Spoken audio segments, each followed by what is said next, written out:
دیکھ لیں۔ قرآن کریم آج سے 1400 برس پہلے نازل ہوا، اور یہ اس کا اعجاز ہے، یہ اس کی خوبصورتی ہے، یہ اس کا ایک اس کی اتھینٹسٹی ہے کہ آج بھی یہ الفاظ جو ہیں بالکل کسی مظلوم کے دل سے اسی طرح نکلتے ہیں، ہم کو عین عین بالکل اپنے اوپر یہ ثابت ہوتے ہوئے نظر آتے ہیں۔ اللہ میاں ہر غالب اور ظالم دشمن کو نیست و نابود کرے۔ اور بیسیکلی آیت نمبر 89 جو ہے وہ یہ اکثر قرآن میں دعائیں تو بہت ساری ہیں، لیکن کچھ دعائیں قرآن میں ایسی ہیں کہ جس کے بعد جب وہ دعا مانگنے والے نے دعا مانگی ہے، جیسے کسی پیغمبر نے یا کسی بھی شخص نے، تو اللہ سبحانہ تعالیٰ نے قرآن میں ہی اس دعا کا جواب بھی ریفرنس کیا ہے۔ مطلب حضرت موسیٰ علیہ السلام نے جو دعا مانگی، اللہ سبحانہ تعالیٰ نے ڈائریکٹلی ان کو اگر کوئی جواب دیا، تو مطلب وہ ضروری بھی نہیں تھا کہ وہ اس چیز کو بھی ڈاکومنٹ کیا جاتا، لیکن جب اس چیز کو بھی ڈاکومنٹ کیا ہے، اور یہ دعا بھی ان چند دعاؤں میں سے ہے جس کے جواب کو بھی ڈاکومنٹ نہ صرف کیا گیا ہے بلکہ اس کو فرمایا گیا، تو فرمایا قال قد اجیبت الدعواتکما، تمہاری دعا سن لی گئی، قبول ہو گئی، قبولیت کے در تک پہنچ گئی تمہاری دعا، فاستقیما، سو تم ثابت قدم رہو، ولا تتبعانی سبیل الذین لا یعلمون، اور بے عقلوں کی راہ پہ مت چلنا۔ مطلب تمہاری یہ دعا قبول ہوئی، یعنی یہ وہ دعا کے یہ وہ الفاظ ہیں جسے اللہ سبحانہ تعالیٰ نے قبول فرما لیا تھا۔ تو بیسیکلی جن دعاؤں کے بعد یہ آیتیں آئی ہیں کہ جہاں اللہ سبحانہ تعالیٰ خود فرماتے ہیں کہ جب یہ دعائیں کی گئیں تو میں نے قبول کر لی، تو یعنی بیسیکلی یہ ایک ہنٹ ہے، یہ ایک اشارہ ہے کہ یہ وہ الفاظ ہیں کہ جب ہم بھی اسی رستے پہ جب چلیں گے اور ان دعاؤں کو مانگیں گے، تو شاید اللہ سبحانہ تعالیٰ ہمارے حال پہ بھی رحم فرمائے، اور اس صدقے میں کہ یہ اتنے بزرگوں نے، اتنے بڑے بڑے لوگوں نے، اتنے بڑے انبیاء نے، اتنے اللہ کے پیارے بندوں نے یہ دعائیں کیں، اور اس وقت کے جو ان کے حالات تھے اس حالات میں دعائیں قبول ہوئیں، تو ان تمام چیزوں کے صدقے اللہ سبحانہ تعالیٰ ہم گناہ گاروں کو بھی جب ہم یہی الفاظ اپنی زبان پہ لائیں، تو اس صدقے سے ہماری بھی دعاؤں کو قبول فرما لے، اگرچہ کہ ہمارے کرداروں کا کوئی میچ نہیں ہے، کچھ دور دور کا بھی واسطہ نہیں ہے، لیکن بہرحال یہ وہ الفاظ ہیں جو اللہ نے سب کے لیے لکھے ہیں، اس میں یہ کہیں قید نہیں ہے کہ یہ صرف پیغمبر مانگیں گے یا کوئی نیک لوگ ہی مانگیں گے۔ تو لہٰذا ان الفاظ کے اوپر ایک طریقے سے ہم تھوڑی سی، کیا کہنا چاہیے، ایک تھوڑا سا سہارا کر سکتے ہیں، ایک تھوڑا سا ہم اس کے اوپر یقین رکھ سکتے ہیں۔ دعائیں تو ویسے ہی ساری قابل قبول ہیں، اللہ سبحانہ تعالیٰ نے ہم قرآن ہی میں فرمایا تم جو بھی مانگو گے میں تمہیں دوں گا، لیکن یہ وہ الفاظ ہیں جن کے اوپر باقاعدہ اسٹیمپ لگی ہوئی ہے، جیسے کوئی اسٹیمپ پیپر ہوتا ہے کہ یہ جب دعا مانگی گئی تو وہ دعا قبول ہوئی۔ تو یہی ہماری اس سیریز کا مقصد ہے بیسیکلی۔ تو انشاءاللہ تعالیٰ آج ہماری یہ سورہ بھی ختم ہو رہی ہے، تو آخر میں جب ہم ریپ اپ کریں گے تو ہم اس کو بھی لسٹ آؤٹ کر لیں گے۔ تو یہ دعا ہے آیا نمبر 50، آ، میں اس میں تو پیچھے جاتے ہیں، آیا نمبر 50، 85، 86 اور ایک پارٹ آف دا 88 آیا، سورہ یونس آیا نمبر 85، 86 اور اس آیا نمبر 88 کا کچھ پارٹ ہے، ناٹ فل آیا آف 88۔ تو یہ دعا ہم نے دیکھی یہاں پر، جو فرعون کے ظلم و ستم کے خلاف، اپنے زمانے کی سپر پاور کے ظلم و ستم کے خلاف حضرت موسیٰ اور ان کے ماننے والوں نے مانگی، اور اللہ سبحانہ تعالیٰ نے ان سے وعدہ فرمایا کہ تمہاری دعا قبول کر لی گئی۔ اور کون کہہ سکتا تھا کہ فرعون جیسی سلطنت، فرعون جیسی ڈائنسٹی جو ہے وہ اس طرح غرق ہو جائے گی پھر، اور وہ اتنا بڑا دشمن اس لحاظ سے تباہ ہو جائے گا۔ تو بیسیکلی ابھی تک یہ حضرت موسیٰ ہی علیہ السلام کا قصہ چل رہا ہے۔ اگر ہم پیچھے جائیں تھوڑا، آیا 89 کے بعد پھر آیا 90، 91، اور یہ دونوں آیتیں بھی حضرت موسیٰ ہی علیہ السلام کے قصے کے متعلق چل رہی ہیں، کہ یہاں پہ وہ قصہ بیان کیا جا رہا ہے کہ حضرت موسیٰ علیہ السلام نے پھر اپنے کو اللہ سبحانہ تعالیٰ نے وحی کی کہ بس اب تم اپنے تمام لوگوں کو ساتھ لے کے نکلو، اور پھر تم یہاں سے اس علاقے سے نکل جاؤ اور خاموشی سے، اور پھر تم وہ دریا کراس کر لو۔ اور جب حضرت موسیٰ علیہ السلام سب کو لے کے نکلے ہیں، اور اس کے کچھ عرصے، تھوڑی دیر کے بعد، جو بھی کچھ وقت ہوگا اس کے بعد، فرعون کو جب یہ علم ہو گیا کہ وہ لوگ بنی اسرائیل کو لے کے نکل گئے ہیں حضرت موسیٰ علیہ السلام، تو اس نے پھر ان کا پیچھا کیا، اور پھر اس کے بعد یہ آیا نمبر 92 میں یہ ہے کہ وہ جب حضرت موسیٰ علیہ السلام نے ریور کراس کر لیا ہے، تو پھر اس کے بعد جب جو فرعون جو ان کو چیز کر رہا تھا وہ جب بالکل بیچ میں آ گیا، تو اس وقت اس نے جب دیکھا کہ اب یہ پہاڑ ملنے والے ہیں اس پانی کے، تو اس وقت اس نے پکارا کہ اچھا میں اب ایمان لاتا ہوں، اور اللہ سبحانہ تعالیٰ نے بڑے سخت الفاظ ہیں آیا نمبر 91 کے، آل آن، یہ آل آن کا جو ورڈ ہے بڑی شدت ہوتی ہے اس میں، اب جیسے کوئی بہت ہی سختی میں آ کے کہ اب یاد آیا ہے تم کو، تو وہ ہے کہ تم اب یاد آیا تمہیں اور تمہارے اس بات میں کوئی وہ نہیں ہے، اور پھر وہ فرعون ڈراؤن ہو گیا۔ تو آیا نمبر 92 جو ہے وہ یہ کہہ رہی ہے فَالْيَوْمَ نُنَجِّيكَ، سو آج ہم تیرے بدن کو نکال لیں گے، ننجی کا معنی بچا لیں گے، نکال لیں گے، سیو کر لیں گے، مطلب چھڑا لیں گے بھی کہیں استعمال ہوتا ہے، لیکن یہاں ریفرنس کے حساب سے صحیح ترجمہ ہے ہم نکال لیں گے بِبَدْنِکَ تمہارے بدن کو لِتَكُونَ لِمَنْ خَلْفَكَ آیَةً، اور پھر ہم بنا دیں گے تکونا، جیسے کون، جیسے ہم نے کل بھی بات کی تھی پچھلے اس میں، کون کا مطلب ہوتا ہے ہو جا، ہو جائے گا، کن فیکون، ہو جا، تو لی تکونا تو پھر ہم بنا دیں گے تم کو بنا دیں گے لمن خلفی کا آنے والوں کے لیے، خلف مانے وہ پچھلوں کے لیے، یا مطلب جیسے پچھلوں سے مراد یہ ہوتی ہے کہ جو فرعون کے بعد آئیں گے تو وہ بیسیکلی پچھلے ہو گئے، تو آنے والوں کے لیے ہم تم کو بتا دیں گے عبرت۔ وَإِنَّ كَثِيرًا مِّنَ النَّاسِ عَنْ آيَاتِنَا لَغَافِلُونَ، اور پچھلوں کے لیے عبرت ہو، بے شک بہت سے لوگ ہماری نشانیوں سے بے خبر ہیں۔ سورہ یونس آیا نمبر 92، پورے قرآن میں یہ ٹاپک کل اسی آیت میں آیا ہے۔ فرعون کے غرق ہونے کی تو بات بہت جگہ ہوئی ہے، لیکن یہ کہ ہم اس کی باڈی کو نکال کر اس کو عوام الناس کے لیے ایک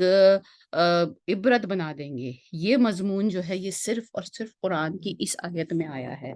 تو اب یہاں کوشچن اس کو تھوڑا سا آج ہمارا مینلی ٹاپک یہ ہے کہ اس کو ہم تھوڑا سا ڈگ ڈاؤن کریں گے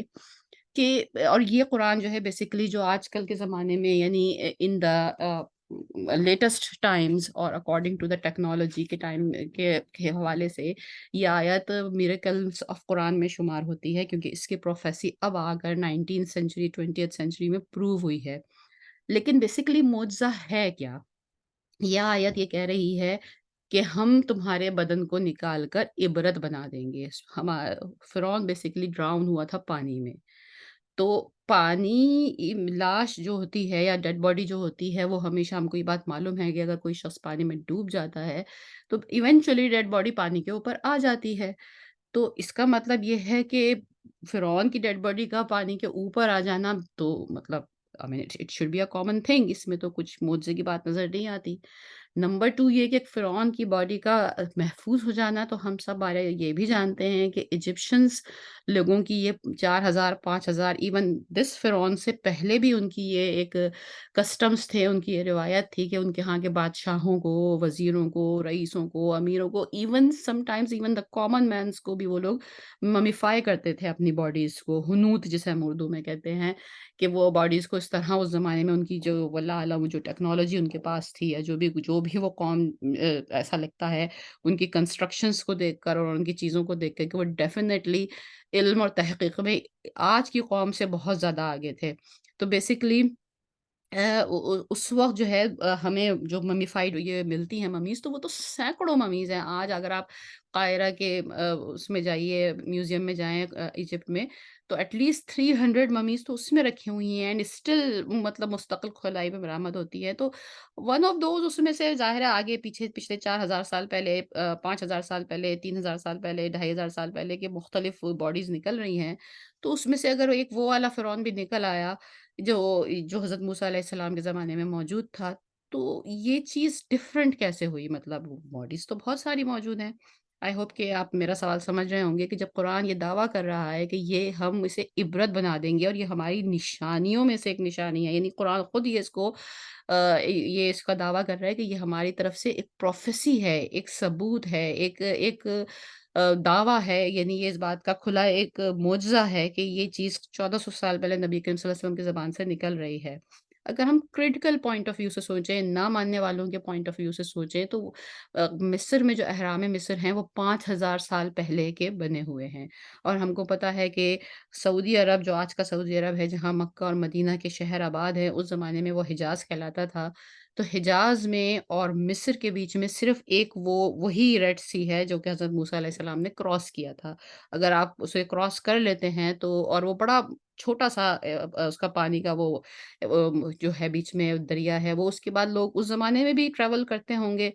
تو جو نان بلیورز ہیں، نہ ماننے والے ہیں، تنقید کرنے والے ہیں، وہ یہ کہہ سکتے ہیں کہ بھئی لوگ وہاں سے اس زمانے میں بھی جاتے ہوں گے اور انہوں نے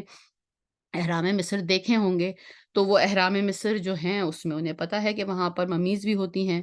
تو یہ پھر مطلب اس میں معجزے والی کیا بات ہوئی؟ تو وہ چیز ہم جو ہے نا بیسیکلی ڈیپ ڈاؤن تھوڑا-سا آج ڈسکس کریں گے اور دیکھیں گے کہ کیا وہ اینگلز ہوتے ہیں جس پہ ہم کو اس کو دیکھنا چاہیے، اور یہیں پر یہ بات بھی آتی ہے کہ بیسیکلی جو ایک ریسرچ کا مزاج ہوتا ہے کسی قوم کا، کسی چیز کے اندر گھسنا، اس کو ڈھونڈنا، اس پہ اس کے اندر سے کوئی چیز نکالنا، اور پھر تبھی جب جب انسان اس میں سے کوئی چیز نکالتا ہے، محنت کرتا ہے، تبھی اس کے دل کو بھی یقین آتا ہے۔ یہی سبق قرآن مجید میں دیا گیا ہے کہ یہ کائنات بنائی ہی اس لیے گئی تھی کہ تم اسے مسخر کرو۔ مسخر کرنے کا جو پروسیس ہے، میرے خیال میں اس کا لیٹسٹ ورڈ ہم ریسرچ کہہ سکتے ہیں۔ اس کو جب انسان ریسرچ کرتا ہے، تبھی اس کے اوپر یہ راز انکشاف کھلتے ہیں، اور پھر وہ جو ریسرچ کرنے والا ہوتا ہے، جب اس کے اوپر یہ انکشافات کھلتے ہیں، تو جتنا عین الیقین اس کو نصیب ہوتا ہے، وہ ہم میں سے ان لوگوں کو نصیب نہیں ہو سکتا جو صرف بات کو سن رہے ہیں یا بات کو جان رہے ہیں۔ تو یہی چیز ہم یہاں پہ آج ڈسکس کرنے کی کوشش کریں گے کہ بیسیکلی معجزہ ہے کیا؟ تو اس وقت یہ آپ کے سامنے ایک یہ وہی والا میپ ہے جو ہم بہت پہلے ایک دفعہ کر چکے ہیں، جس میں راؤٹ دیا ہوا ہے حضرت موسیٰ علیہ السلام کا، بنی اسرائیل کا۔ یہ جو ریڈ لائن آپ دیکھ رہے ہیں کہ یہ ریڈ لائن چلتی ہے یہاں ایجپٹ کی، جو ان کی مین جو کیا کہنا چاہیے، ان کی مین سٹی لینڈ تھے، یا ان کا جہاں پہ وہ سب رہا کرتے تھے، اور وہاں سے وہ پورا یہ ولڈرنیس کراس کرتے ہوئے یہ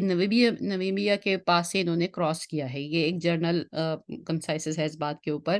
کہ یہ نمیبیا کے پاس سے ان لوگوں نے یہ جگہ کراس کی ہے۔ اس کو گلف آف عقبہ بھی کہتے ہیں۔ تو اگر آپ یہاں پہ یہ دیکھیں تو یہ گلف آف عقبہ جو ہے، یہ چھوٹا سا ایک پارٹ ہے یہ دریا کا، اور یہ نیچے جا کے یہ ریڈ سی ہے۔ تو یہ ایک کائنڈ آف ٹرائنگل ہے، یہاں پہ یہ گلف آف سوئز ہے، اسی میں یہاں پہ نہر سوئز ہے، تو ادھر سے اور ادھر سے یہ دونوں طرف سے دریا آ کر نیچے اوشن میں گر رہے ہیں۔ ہم کو معلوم ہے دریاؤں کا گد کا ہمیشہ ایک اصول ہے کہ دریا ہمیشہ جا کر اوشن میں گر جاتے ہیں۔ یہاں سے حضرت موسیٰ علیہ السلام کی بنی اسرائیل نے، اور کہتے ہیں وہ 6 لاکھ لوگ تھے، انہوں نے کراس کیا ہے۔ ان کے پیچھے کہتے ہیں کہ فرعون کی فوج میں بھی 6 لاکھ لوگ تھے، جن کو کہ فرعون لیڈ کر رہا تھا۔ تو جب کوئی شخص لیڈ کر رہا ہے، اور ہم قرآن کی اور اس تمام حدیث کی اور حضرت موسیٰ علیہ السلام کے قصے سے ہم یہ بات بالکل جانتے ہیں کہ بیسیکلی جو فرعون جب ان کو لیڈ کر رہا تھا تو وہ سب سے آگے تھا۔ ظاہر ہے وہ آرمی لے کے ان کے پیچھے اپنی بھاگ رہا تھا، اور جب پھر فرعون بالکل مڈل میں آ گیا حضرت موسیٰ علیہ السلام کی لشکر کا، یا ان کے جو قافلہ تھا اس کے قافلے کا آخری آدمی بھی کراس ہو گیا، اس وقت تک بائی دیٹ ٹائم فرعون سب سے فرنٹ آف دا آرمی پہ جو وہ تھا، وہ بیچ میں آ گیا، اور اس کے پیچھے اس کی پوری فوج بیچ میں آ گئی، اور اس وقت اللہ سبحانہ تعالیٰ کے حکم سے دریا مل گیا۔ کہتے یہ ہیں کہ یہ جو فاصلہ ہے بیچ میں دونوں کناروں کے درمیان کا، جو یہ فاصلہ ہے، یہ قریباً 5 میل کا فاصلہ ہے۔ یعنی جو یہ پورا بھاگ دوڑ ہوئی حضرت موسیٰ علیہ السلام کے جو ساتھ جو لوگ تھے، انہوں نے 5 میل اس طرح کراس کیے کہ ان کے دونوں طرف پانی کا پہاڑ کھڑا ہوا تھا۔ تو اس کا مطلب یہ ہے، اور جب فرعون بالکل مڈل میں تھا، تو اس وقت وہ پانی کا پہاڑ آپس میں مل گئے۔ تو فرعون was totally in the front, تو اگر ہم یہ سمجھیں کہ وہ بالکل بیچ میں تھا، اور اس کے پیچھے 6 لاکھ کی فوج تھی، اور وہ سب کے سب ڈراؤن ہو گئے، اور وہ ساری مطلب سب ڈوب گئے، سب ڈیڈ باڈیز میں تبدیل ہو گئے۔ تو 6 لاکھ لوگوں کی ڈیڈ باڈیز کا جب جتنی بھی دیر لگے، 12 گھنٹے، 18 گھنٹے، 24 گھنٹے کے بعد، جب وہ سطح سمندر کے یا دریا کے اوپر آنا شروع ہوں گی، تو آپ اندازہ لگائیے کہ 6 لاکھ ڈیڈ باڈیز جب اوپر آ رہی ہیں، تو اس میں سے کسی ایک پرٹیکولر ڈیڈ باڈی کا ملنا ان اینڈ اٹ سیلف کیسی بات ہے۔ مطلب اس میں ہم ایک تو یہاں سے اس چیز کو کیلکولیٹ کر سکتے ہیں کہ اور یہ بات بھی ذہن میں رکھی جائے کہ جو فرعون تھا، چونکہ وہ آگے تھا، تو وہ سب سے فاردرسٹ پوائنٹ پہ تھا فرام دا شور، وہ کنارے سے سب سے زیادہ دور تھا۔ یعنی جو لوگ آخری فوجی ہوں گے، جو کنارے سے قریب ہوں گے، جب وہ ڈوبے ہوں گے، یا وہ ان کی جو ڈیڈ باڈیز ہوں گی، یا وہ ان کی جو اجسام ہوں گے، تو جو وہ غرق ہوئے ہوں گے، تو وہ اوپر آئے ہوں گے، تو وہ کنارے کے قریب ہو سکتے ہیں۔ لیکن فرعون was totally in the middle. اور اگر آپ اس نقشے کو دوبارہ دیکھیں تو یہ دریا ہے جو کہ جا کے ریڈ سی میں گر رہا ہے، اسے گلف آف عقبہ کہتے ہیں۔ تو لاجک سے بھی ہم یہ چیز دیکھ سکتے ہیں کہ اگر ایک دریا میں بہت سارے کاغذ پھاڑ کے ڈال دیے جائیں، بہت سارا کچرا ڈال دیا جائے، بہت ساری چیزیں تھرو کر دی جائیں، اور اس کا ایک فلو ہو، تو وہ ریور کے فلو کے ساتھ وہ چیزیں بہنی شروع ہو جاتی ہیں۔ کچھ چیزیں آ کے کنارے پہ لگتی بھی جاتی ہیں، مگر موسٹلی وہ چیزیں فلو کے ساتھ بہتی ہوئی جا کر سمندر میں گر جاتی ہیں۔ تو